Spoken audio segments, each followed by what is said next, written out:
Let's start with step one, pre-hiring. One of the biggest shifts that we're seeing in 2026 is the fact that credentials are losing the proxy power. So what matters most right now is not what a candidate is putting on their CV and listing the, big job titles and naming things something exciting, but actually what they deliver in terms of the business impact and strategy. So at the same time, many companies still write their job description like it's a wish list of responsibilities. And, this creates a very interesting dynamics because those job posts, those adverts attract junior candidates. So, people who are looking for instructions how to do things and a list of things and list of tasks. And sometimes this can discourage senior candidates from applying because they don't see the business impact. They don't see the strategic impact. They just see a list of a wish list. Let's start here. The question from my side is, so why do traditional lists with clear-cut duties attract junior applicants while discouraging senior experts who are looking for more strategic missions? Let us discuss. Well, I think, in all honesty, the answer to that lies twofold. I think there's the legacy and endemic approach to people and hiring and talent acquisition that's been demonstrated through the iGaming community for long. And there are many that have been in it longer than I have, but I think that rests on largely a transactional approach to people and hiring. But also, if that is then followed through into relatively standard and, dare I say it, boring role profiles, there is an emphasis on individuals checking boxes.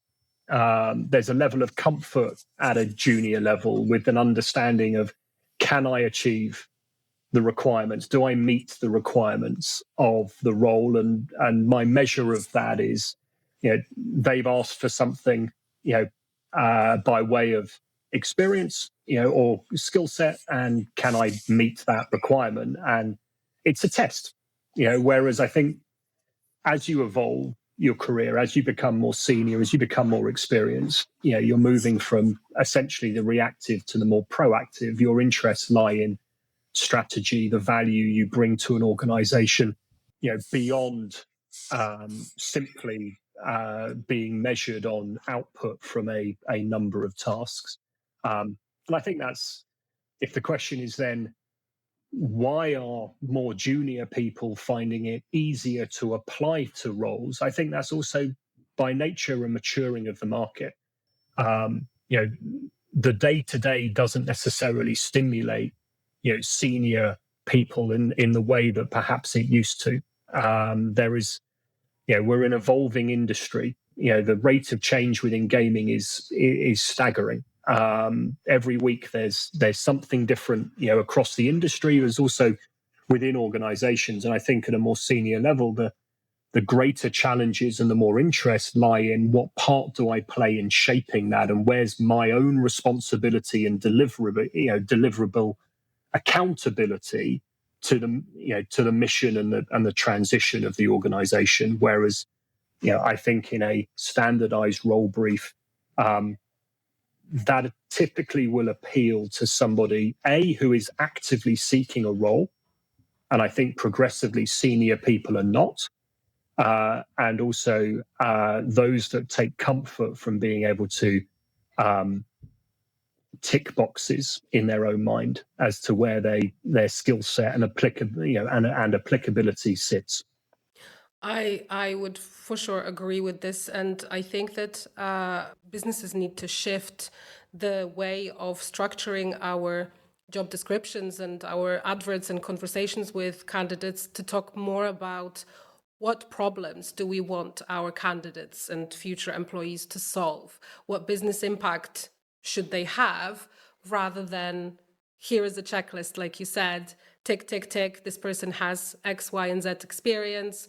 they can do it. Well, it's just a list. And I wholeheartedly agree with you that we need to be smarter about how we write what we think about.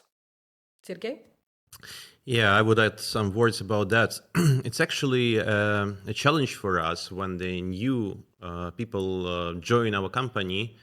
We actually need their hands yesterday. So it's very important that the candidates are fully fit their position in the way that they can immediately start doing the things which we are hiring them for. And then putting this information in front of the potential candidates, basically automatically filtering those who are best match for the work in the terms of how fast they are onboarding in future and how fast they can start with the work. So putting this as a precondition, I mean, the business needs and the business challenges that the candidate will meet in actual work is actually very important in the way of more fast onboarding and adoption in his new position. Is that it's interesting, and I don't disagree with you. I think, is there a tendency being from, in a technology world, which, Sergey, I understand is obviously your particular specialism, the requirement to have people who are able to hit the floor running, as we might say, and join day one with the skill set, is that more obvious in technology roles than it is perhaps in other functions? And I think there's also an interesting point, that could be raised here as well, is, as we evolve as a sector, or as gaming evolves, and we look more into subjects such as diversity and DE&I, and I appreciate we may well come on to this later on in the conversation, but there are definitely ways of presenting and writing role profiles that will appeal to different demographics, different genders. There are ways of potentially attracting a wider population of people and a more diverse population of people, pending the way they're written. So if we're talking about, is this a way of how gaming typically presents its opportunities, then there is a much broader subject there to perhaps investigate also. Yeah, I would agree with you. But first of all, as a hiring person, I'm always come from the position of the business, right? So I'm truly looking for the potential of the people which are joining the company. So to me, it's much important that the candidates start immediately give some value as a result of this hiring, right? And especially for iGaming, and especially in product companies like SOFTSWISS, we are focused on delivering of the value to the business, right? So we are not the service team, or I don't know if you compare it to outsourcing business. We are absolutely different. So every employee, every technician in the company has to bring value first for the business. And then when we explain this in our positions descriptions, we have to put the information, what exact value this position gives to the business and how this candidate should bring this value. For example, in the way of solving of high loading technical issues, or making the availability of some important services or whatever.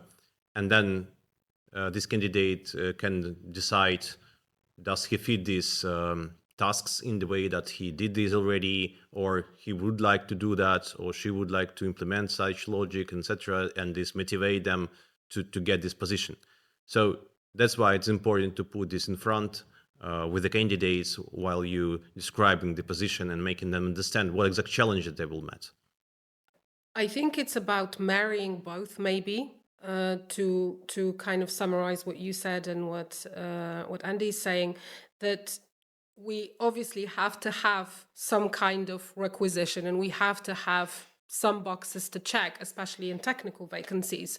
But at the same time, we have to blend it with what impact will this person have in the business? What are the opportunities? How will they contribute to the wider business success, not just by doing their tasks, which is also important, but what else will they bring to the table and to the business? And I think that the happy middle needs to be found in this situation, especially in technical vacancies. Yeah, I agree with you. So actually the balance is the king. So the idea that we are all people, right? So we all can make mistakes, and in the way how we do see the challenge itself, and how do we think this challenge should be solved, may be a mistake. And then the new candidate, we join the company, a fresh blood, will basically open our eyes and let us know about the different approaches and how to deal with that. And this is also opportunity. So yes, balance is at the first place, for sure.